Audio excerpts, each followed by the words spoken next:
wannan kayan gado da muka same shi wani kayan gado ne mutuwa dan me kace kayan gado to ai kullu nafsin dha'iqatul maut kullu nafsin dha'iqatul maut wa innama tuwaffawna ujurakum yawm al-qiyamah faman zuhziha 'anil nar wa udkhila al-janna faqad faz wa ma al-hayatu ad-dunya illa mata'ul ghurur sura ta 3 kenan al imran aya 185 ya faɗi irin wannan ba sai ka kawo su ba a wuri biyu dama wuri uku Allah ya faɗa wuri na farko dai kun ji sura 3 aya 185 wuri na biyu sura ta 21 al-anbiya aya 35 wuri na uku sura 29 al-ankabut aya ta 57 kullu nafs to ashe kenan abin wanda yake kamar mun gado shi ita kuma mutuwa tana da abu biyar farko dai ba ta jira sai da kai ka jira ta dukkaninmu ba wai jira mu ita muke jira na biyu tana aiki ne a fake ba ka sadanta an ce ta fi kusa hadithi ne ta fi kusa da kai sama da kusacin hancin takalminka tsakanin yatsunka biyu kaga da in ka sa slippers ai yatsu biyu ne na kafa ke riƙe hancin takalmin ko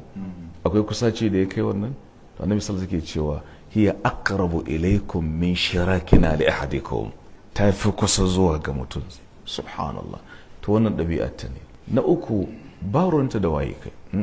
malam ne kai zaka tafi basarake ne zaka tafi talakan talak ne zaka tafi yaro ne zaka tafi ba ruwanta ba ta bambancewa yana cikin ɗabi'arta ta taho ta ɗauki sarki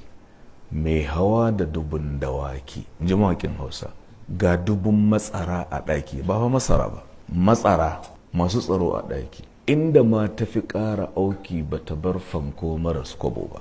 dubi dai fir'auna wai shi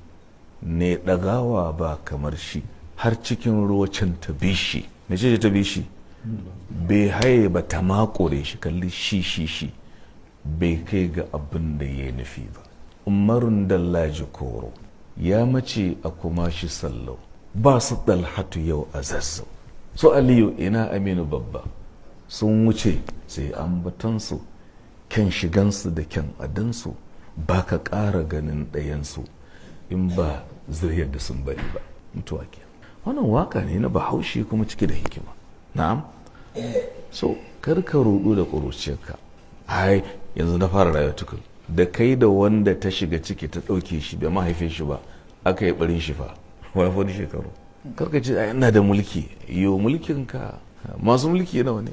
Nicolae Ceausescu na Romania an ce shugaba ne a Budapest aka tsinci gawansa a kan titi wanda saboda tight water security na shi ko kuda sai an cafke zai taba shugaban kasa sai ga shi a kan titi ya mutu to ina magana security din ina kaza saboda